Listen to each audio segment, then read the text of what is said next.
किसी की वृत्ति परिवर्तित होना बहुत बड़ी बात है। हम बाहर से तो बदलते हैं लेकिन भीतर से नहीं बदलते। काश हम बाहर और भीतर दोनों जगह से बदलने की हिम्मत रखें, और अगर ऐसा हो जाए तो हम लोगों को बुढ़ापे में वृद्धाश्रम नहीं जाना पड़ेगा। अगर हम लोग बाहर और भीतर बदलने की हिम्मत रखते हैं तो हमें बुढ़ापे में वृद्धाश्रम नहीं जाना पड़ेगा। बुढ़ापे में हमारे लिए संन्यास आश्रम के द्वार खुल जाएंगे। और पहले यही होता था, एक व्यवस्था थी, ब्रह्मचर्य आश्रम, उसके बाद गृहस्थ आश्रम। गृहस्थ आश्रम में अक्सर 2 या 3 साल पत्नी बड़ी होती थी और पुरुष छोटा होता था। तो जैसे जैसे गृहस्थ आश्रम पूरा होता था, पत्नी जल्दी बूढ़ी हो जाती थी, पति देर में बूढ़ा होता था। फिर वानप्रस्थ अवस्था आती थी, वो स्त्री सुहागिन ही अपनी पति की गोद में मर जाती थी और पति की उम्र थोड़ी बाकी रह जाती थी, पुरुष की उम्र थोड़ी बाकी रह जाती थी। फिर वो संन्यास आश्रम में चला जाता था और वहाँ गुरु के आश्रम में रहता। चूंकि वहाँ गृहस्थियों के बच्चे पढ़ने के लिए आते थे तो उन्हें जीवन जीने का मार्ग सिखाते थे। उन्हीं को गुरुकुल कहा जाता था।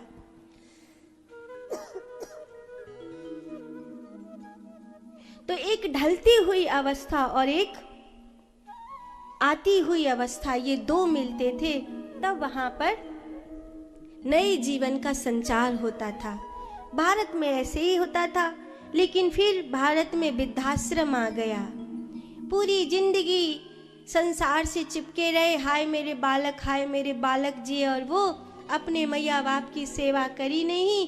धीरे धीरे उच्छृंखल जमाना आता गया, धीरे धीरे बाह्य युग आता गया और मनुष्य भूल ही गया कि संन्यास आश्रम बोलकर भी कुछ होता है।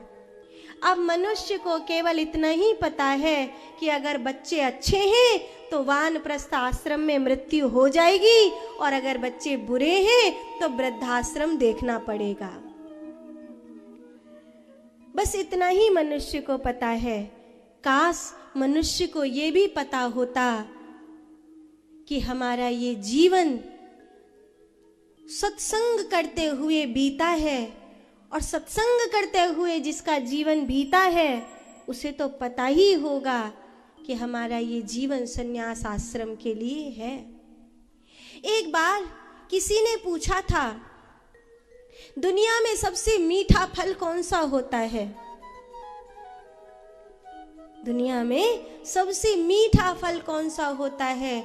तो कोई कहता था आम होता है, कोई कहता था सेब होता है, कोई कहता था अमरूद होता है। अमरूद में बीज न होते तो वो लोगों को मार देता, नींबू में बीज न होते तो अमृत बन जाता।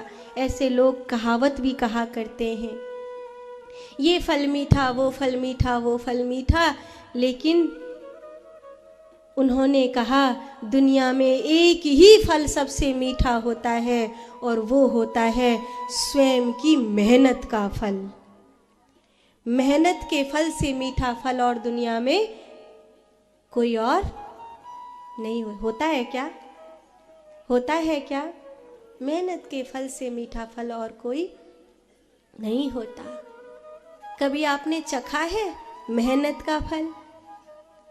मेहनत का फल, मेहनत करी है, खूब मेहनत करी है, करी आपने मेहनत? किस किस ने मेहनत करी? सच्चे मन से बताइए, हाथ खड़े करके बताइए, बड़े बड़े हाथ खड़े करके बताइए। हाथ खड़े करना में सच्चा रहे हो, आपने मेहनत नहीं करी? भगवान के आगे बताओ हमने खूब मेहनत करी है। करिए? नहीं करी? नहीं करी तो आप करिए। बिना मेहनत के कुछ भी नहीं है। किसी भी क्षेत्र में करिए, क्षेत्र कोई भी हो सकता है। शारीरिक मेहनत भी हो सकती है, मानसिक मेहनत भी हो सकती है। मैं भी यहाँ ठाकुर जी की कथा गा रही हूँ, मेहनत नहीं कर रही हूँ क्या? भगवान की कथा गाने मेहनत नहीं कर रही हूँ क्या? मैं मेहनत कर रही हूँ, ईमानदारी से मेहनत कर रही हूँ, और मुझे पता है मेरी मेहनत का फल बड़ा मीठा होगा, क्योंकि मेरी मेहनत की फल से शब्दों में शब्द ब्रह्म प्रकट होगा, किसी के भीतर राम का प्राकट्य होगा, इसीलिए मेहनत कर रही हूँ। मेरी मेहनत का फल भी मीठा हो जाए, इसीलिए मेहनत कर रही हूँ। क्षेत्र कोई भी हो सकता है, अपनी मेहनत ईमानदारी से करो। एक राजा के घर में चौकीदार रहो कर, तो चौकीदार सवेरे सवेरे बोलो, महाराज महल खाली कर दो, मैंने सपना देखा है, महल में आग लगने वाली है, मेरा सपना कभी झूठा नहीं होता। राजा ने महल खाली कर दिया, आग तो लगी पर सब बच गए। तो लोगों ने बड़ा अच्छा कहा, चौकीदार ने राजा की जान बचा ली, सब महल का पूरा सब मामला बचा लिया, अगर इसने नहीं बताया होता तो आज जाने क्या अनर्थ हो जाता। लोगों ने खूब इनाम दिया, राजा ने भी इनाम दिया, लेकिन नौकरी से निकाल दिया। तो किसी ने पूछा, ऐसा क्यों किया? आपने इस बेचारे को, इस गरीब आदमी को नौकरी से क्यों निकाल दिया? तो राजा ने कहा, ये चौकीदार है और मैं इसे तनख्वाह रात जागने की देता हूँ, सपने देखने की नहीं देता। ये अपनी मेहनत ईमानदारी से नहीं कर रहा था, ये जागने की बजाय सपने देख रहा था, इसीलिए मैंने इसे नौकरी से निकाल दिया। तो अपनी मेहनत ईमानदारी से करो, क्षेत्र कोई भी हो सकता है, पर अपनी मेहनत में बेईमानी ना करो। जो अपनी मेहनत में बेईमानी नहीं करेगा, ये सच मानिए, वो एक न एक दिन संसार से अपने आप ही मुक्त हो जाएगा, अपने आप ही संसार से वैराग्य हो जाएगा, और संसार से वैराग्य ही संन्यास धर्म का आरंभ है। लोग तो भूल गए हैं, इसीलिए तो कभी वैरागी होते ही नहीं। मैं तो कहती हूँ, जंगल में जाओ, उससे पहले घर में ही अभ्यास शुरू कर दो। सत्संग करो, हर रोज सत्संग करो। पहले के जमाने में तो कोई कहीं कहीं कथा होती थी, अब तो देखो टीवी पर आपके कितनी सारी कथा आती हैं, मोबाइल पर कथा आती हैं। जब जहाँ जिसकी समझ में आ जाए, बस भगवान की कथा सुना करो।